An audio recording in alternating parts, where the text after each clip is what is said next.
Will Mission Impossible Fallout self-destruct, or can Tom Cruise bring another winning installment to the series? We talk about that and more today on The Real Review, so stay tuned. Welcome to The Real Review.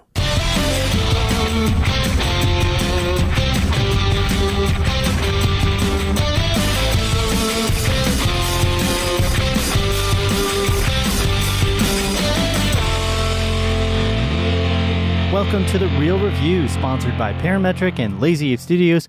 We get some of the latest happenings, real thoughts, and perspectives in the world of film and television. I'm here with Matt. Da-da-da. Hey, and who am I? Everybody, I'm here with Joel. 5 seconds till you self-destruct Cunningham. Because of the movie that we reviewed. It's because I'm so top secret. Yes, you are top secret, Joel. Full of top secret secrets. There Absolutely you are. Sweet. So yeah, we're going to be talking about Mission Impossible 5 today. Yeah. I'm excited about that. We took a little bit of time off. Before I get into that, let me just say here, for those of you that are viewing, watching the podcast for the first time. Watching it? Welcome. Watching the podcast for the first time? Watching or listening to the podcast. I'm still waking up. I'm not going to lie. Jeez, man, mentally, I'm going to have this is going to be a challenging one for me. I would love to watch a podcast. There you go. Watching the vidcast on YouTube or listening to the podcast on iTunes or whatever streaming service they like to use. Totally. For those that are new to the podcast, how about that?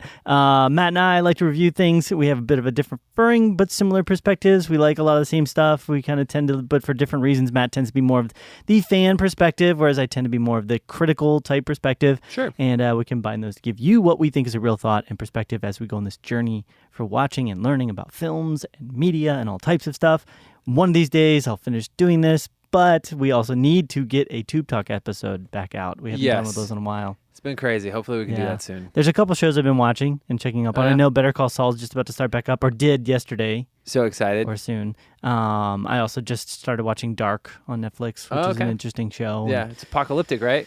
Apocalyptic. Yeah, it's kind of like, it's a German... No, it's not apocalyptic. It's a German version, I would say, of Stranger Things. That's the best way I could put it. Oh, it's not apocalyptic. Yeah, it's like it's a slightly darker version. Oh, Rain. That's the one that I'm thinking of is apocalyptic. Never mind. Okay. Yes, but before we get into things, why don't you give our listeners and watchers some ways to get connected to this vid podcast thing? Definitely Joel Bartholomew Cunningham. That's not his middle name, but you can get connected with us in a number of different ways. The main way you could do that, probably most efficiently, is through the Real Review Media website, which is realreviewmedia.com. You can connect through all of our social media platforms, be it Twitter, Instagram, Facebook, which is at Real Review Media, and then also youtube.com/TheRealReview. And then also you can email us at realreviewmedia@gmail.com. But that is how you can do that. And you can reach out to us and do it. Lots of updates. It's good stuff. Two things. One, I want to say I was listening to this really good podcast out there. I told you about this. Yes. It's called Inside Jaws. Yes. It's a really great podcast if you want to listen to that. It's about a man trapped in a shark who's doing a podcast. How did I get in this shark to do this podcast with all my gear? Exactly. And where am I plugging in my power? No. It's about the story of how Steven Spielberg created Jaws and kind of leading up to it, how he got into the directing world and everything, but it also tells true stories of people getting attacked by sharks and stuff, which is like crazy. That is crazy. Very vicious. It's strangely visceral, even though you're listening to the attacks. It's just, ugh. But they talk about how that series, or how John Williams created the score, that those four notes. And I was thinking as I went the da-da-da, there's almost no other film soundtrack that I can think of that has like four notes like that are just so easily recognizable as that Mission Impossible soundtrack. It's like as soon as you do that, everybody's like, oh, Mission Impossible type stuff. And secondarily, it's like classic less related, but still wanted to mention, and congratulations to you, sir. Oh, thanks. Another child in the bag. That's a weird way of putting it, but yes. Or out of the bag. I don't know. Yes. Yeah. Yeah. I had my fourth child, which is a huge reason for us not having a show last week. Right, yeah. So if anyone was wondering why we took the week off, it was because Matt That's had because a kid, I had a kid. And your wife and you had a kid. I'm still not sleeping much. So yeah. Stuff. I'm yet to get there, but I hear different babies do differently, but a lot of times it's very difficult to get the right amount of sleep with the new child. This one's okay. He's doing better than, I think our first one was still our most difficult. Okay. Yeah, maybe it's just because we're new parents and we had no clue. But Possibly. now I'm like, this is my 4th kid, so I'm like, I got this, whatever. Yeah, you're like doing it in your sleep. Yeah, basically. Cool. Well, I will consult you then whenever I get to that stage of life. Cool. Well, let's get into it then. Today, we're going to be talking about Mission Impossible Fallout. Brief synopsis for this. Ethan Hunt and his IMF team, along with his familiar allies, race against time after a mission gone wrong. It's a very high-level way of putting that. Directed and written by Christopher McQuarrie. It stars Tom Cruise as Ethan Hunt, Henry Cavill as Walker, Vin Rhames as Luther, Simon Pegg as Benji, Rebecca Ferguson as Ilsa. Ilsa, right? Yep. Sean Harris as Solomon Lane. Pretty good bad guy, I would say. Yep. Vanessa Kirby as the White Widow. You also have a brief Wes Bentley in there as Patrick. And then Michelle Monaghan, of course, always pops up as Julia, and Alec Baldwin as Alan Hunley. Sorry. What were your thoughts? You want to hear something really funny about this movie? Sure. Super funny. So a week and a half ago on Saturday, I was at the movie with my dad, and we're watching it. And about 3/4 of the way through the movie, my wife starts texting me, "Hey, I think we need to go to the hospital soon." Oh, no. So, oh, no. I'm sitting there, and I'm enjoying the movie actually quite a bit up until that point. And she's like, "Hey, I'm like, do I need to leave?" She's like, "No, don't leave." And I go, "Okay." So immediately, like, I'm like, I haven't left the movie. I'm still watching the movie, but I can't not help but think about it while I'm watching the movie. So I'm kind of stressed out while I'm watching this movie at that point in time. Yeah. So I think it went from enjoying it to being stressed out and having anxiety while at the same time crazy things are happening on screen. Yeah. So I'm just like stressed. Gotcha. And then I'm like, okay, and then she's like, "Wait, maybe." No, never mind. And then she's like, "Wait, yeah, you should come home and take me to the hospital. Oh my We're going to have a baby." And so I ended up leaving about 20 minutes before the end of the movie. Okay. I never saw the end of it. So you don't know the end? I don't know the end of it. Wow. So I'm sure you can assume what the general end is. Right. It's the Impossible Mission Force or whatever they're called, and I'm sure they pulled off some sort of impossible mission. They all got blown up. Yep, exactly. Really badly. I will say that from what I saw, though, until I started kind of getting stressed out about, the last third, I did enjoy it quite a bit. I was telling you off air a little bit earlier, they did something that I really enjoyed from the first movie that they haven't done since the first movie, kind of a misdirection thing. Yeah. That I really like that. It tricked me. I was like, oh, yeah, okay. I was anticipating, okay, there's going to be, like, going into the movie, I'm thinking, there's going to be a weird twist where we think somebody is some guy, but it's really another guy in a mask, because that's what they've done in every movie. It pretty much always ends up being the case, yeah. Right, so that happened, and I think it's like the final chase is right where I left the movie, so... Okay. With involving helicopters. So it turns out the helicopter is actually a tank in disguise. And that, Sure. But it's a spaceship in disguise. I really enjoyed it. There was an element to it that I really thought. Now, here's the unpopular opinion that I have about the Mission Impossible films. Okay. Nobody likes the second Mission Impossible. That's fine. I don't like it either. Well, it's a completely different direction. Right. I mean, John Woo, right? I like the first one. I really love the third Mission Impossible movie. And that's not really a favorite amongst people. A lot of people are like, they all bounce around 4 and 5. Yeah. And even this one. And, but specifically for me, I really love the third Mission Impossible because it's the first one to me that made Ethan Hunt kind of come. First of all, they righted the ship a little bit from what happened with the John Woo in the second Mission Impossible, but this one gave emotional stakes to it where I was able to write. I'm always about like, what am I feeling? How can I relate to this? And it gave him a wife. Yeah. It gave him that relational connection. Yeah, and it had the late great Philip Seymour Hoffman, which I think was just knocked it out of the park as far as what he could do in that role. And that whole thing, that connection, the emotional weight of it just resonated with me in a way that I think I haven't felt over the most recent 3. Yeah.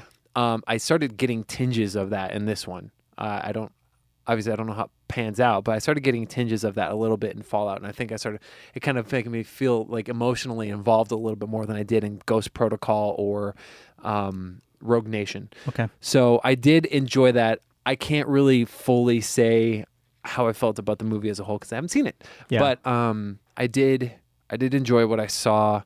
I thought some of it was clever. I couldn't help but think about weird Superman with a fake upper lip every time I saw Henry Cavill with a mustache. Yeah. Because of that. Anyways, that was me. That's a tie-in from another movie, Justice League. Look it up if you're interested in finding out what he's mentioning there. Right. Yeah. Anyways, other than that, I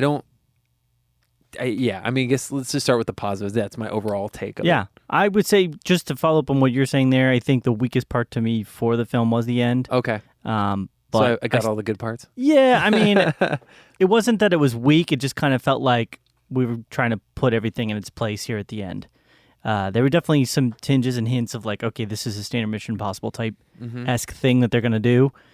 But they took some Divergent type moments, which I really enjoyed with the film. One in particular was I felt like the overall relationship to the action that Tom Cruise had in this movie, it felt, although it felt very much like, you know, he's going to be better than everybody else and stronger than everybody else and faster than everybody else, it felt more of like he planned out himself well in those circumstances. Because it didn't, like in the original couple Mission Impossibles, it was like, you know, like the John Woo one, he's doing like, you know, motorcycle kung fu. Yeah. And there's just like stuff that's like, doves. It's like, how would this be possible for anybody to do? And now that Tom Cruise is kind of, you know, getting up there, it just becomes a little disassociated to think that he could do such insane things. So it never really, I felt like things managed to stay relatively realistic, is what I would say. Relatively realistic. Yeah. I mean, in regards to the action until the end. And then at the end, it got a little bit Did it like, really? Oh. Yeah, a little bit. Specifically with, so there's kind of two plot lines that are running at the same time at the end, the helicopter and then the other stuff that's, I'm trying not to spoil stuff, but the helicopter stuff got a little bit like, okay. Oh, for real? Yeah. Okay.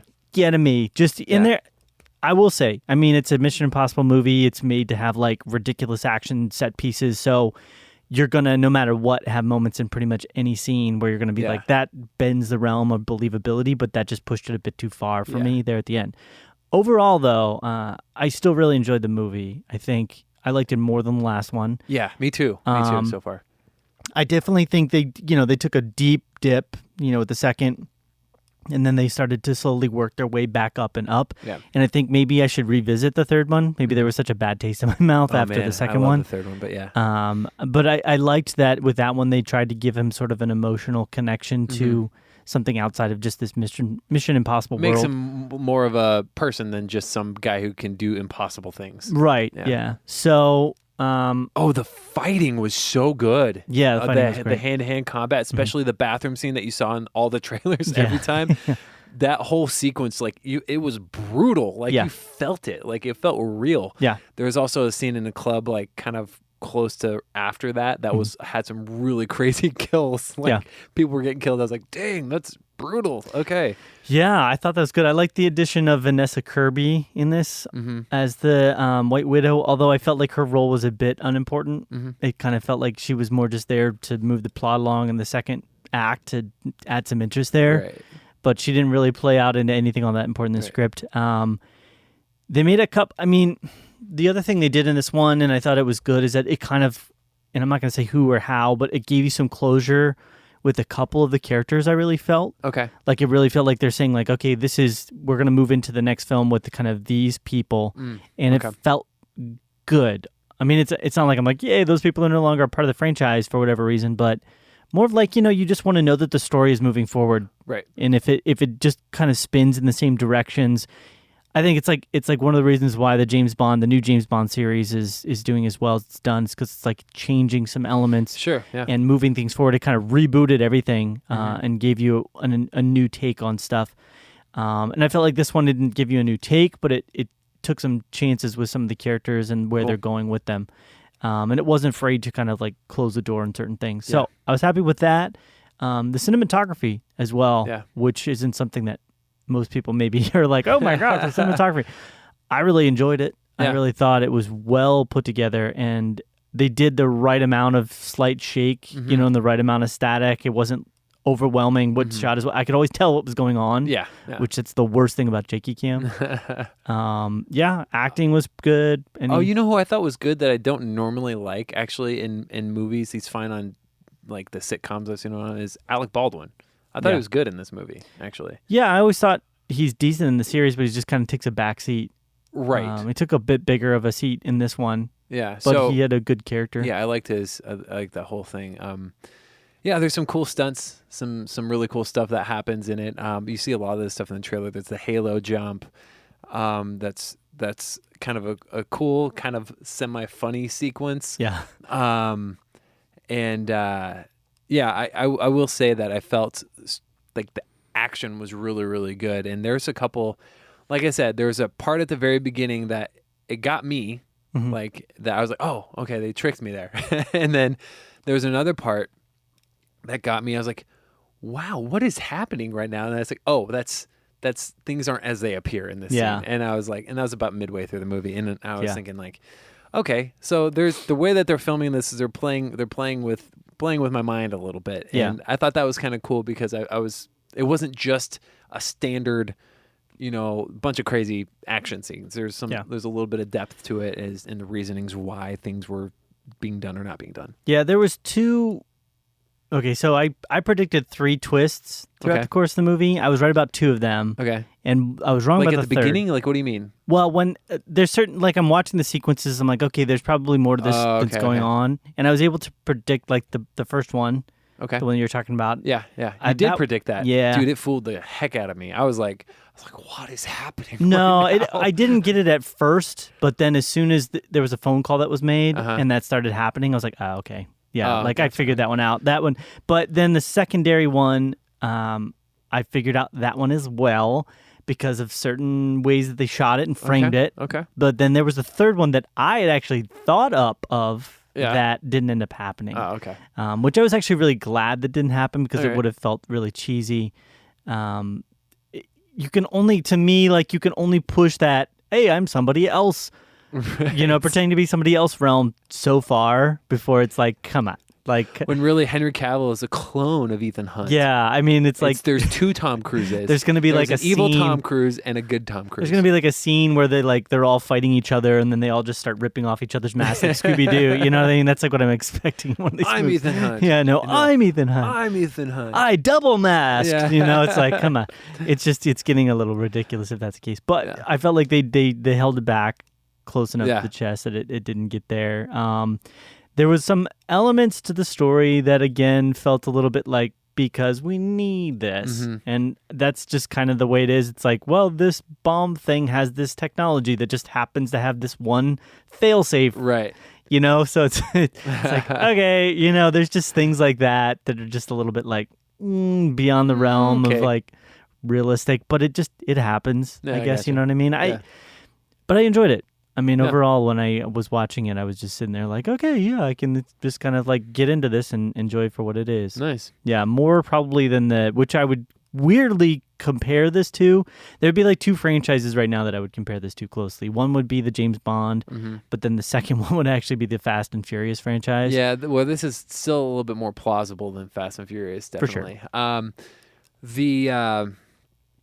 I was thinking about this, and I was thinking about Rogue Nation, and I've actually only seen that movie once with not really a big desire to go back and rewatch it again. Yeah. I do rewatch. There's that like underwater sequence that I thought was kind of cool. Yeah.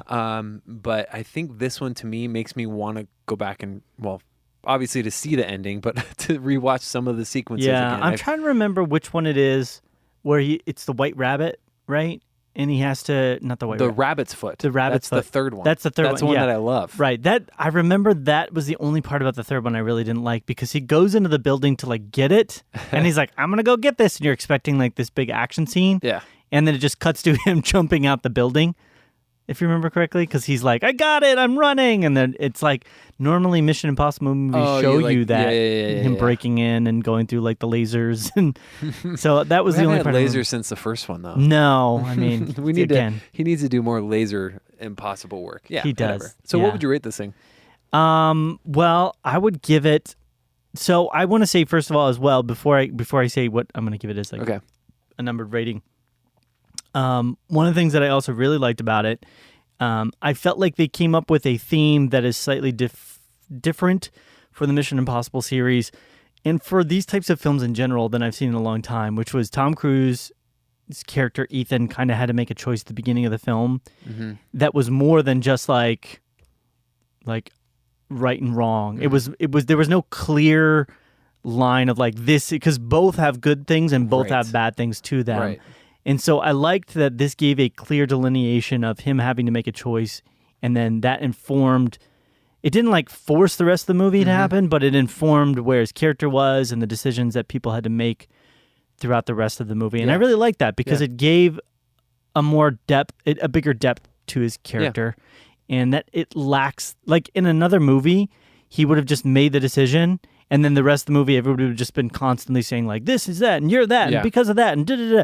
And it was like, no, that was there, but there was so many other nuanced layers of why characters were acting the way that they were. And I think with that as well, mixed with the idea that they're going to like move certain characters forward in different ways, made it a very enjoyable experience for me. Yeah. Set pieces were great. Action was great. So I'm giving this an 89. Oh, cool.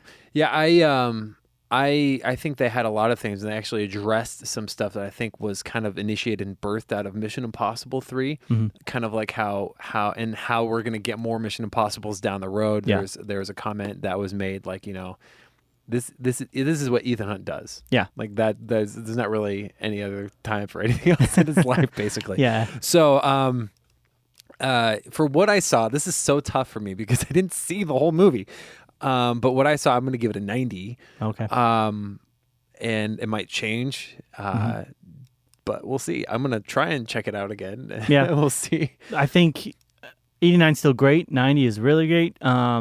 I think the only thing that really held it back for me was the end. And just, again, a little bit of like that, because it needs it just more of circumstantial situations. Yeah. Of like, we just need this to happen this way and that to happen that way. But really good movie. I'm actually, from this, I'm curious to see, and this is again a different franchise, but I'm curious to see what will happen with sort of the final bond that we have with Daniel Craig. Right. That series has been so up and down. I mean, it started on a high with Casino Royale, then it dropped off with Quantum, and then went way back up again. Adele, Skyfall, yeah, and then went way back down. And I'm thinking of Adele, and then way back down with Spectre. I thought was again very cheesy and silly. Septic. So I'm hoping this one, because it's like, so I'm hoping this one. Whereas Mission Impossible's been up. Yep. And then for the Furious films kind of reached the peak and then have just kind of flatlined. Yeah, and it's just very like, yeah. So I don't know. Control. We'll see. What do you call it? They should call it Fast and Furious. Cruise Control. Dad jokes for days. I got 4 kids. I can do that. Well, there you go. Yep. Hopefully the studio is listening. I'll write that up for the next one. Send me a check. There you go. So we're going to go ahead. Anything further? No, that's it. Cool. We're going to go ahead and wrap things up on the podcast for you here today. Some ways to get connected once again to us. RealReviewMedia.com for our website. Facebook.com/RealReviewMedia if you want to check us out on Facebook. Twitter and Instagram are both @RealReviewMedia, and we would love to hear your thoughts and perspectives on all the films, all the shows, all the things. Send us emails at realreviewmedia@gmail.com. We would love to hear your thoughts and get your perspective and input on the stuff that you're watching. And excited to be back, Matt, after a week off. Me ready too. to hit more films. I'm really excited to see The Meg this weekend. Roar. Yeah. I'm mixed bag on that one. Come on, you were telling me you were excited the other day. They're chumming the waters of my interest. Hey. Yeah. Puns. I'm slightly excited. I will go see it. It's going to be a dumb fun movie. I'm pretty sure this is going to be what I wanted Rampage to be. All right. Yeah. Well, I hope so. Because Rampage failed. But this can be the fun one of the summer. There you go. Awesome. Well, anything else? No, that's it. All right. Well, it's been real. It's been real.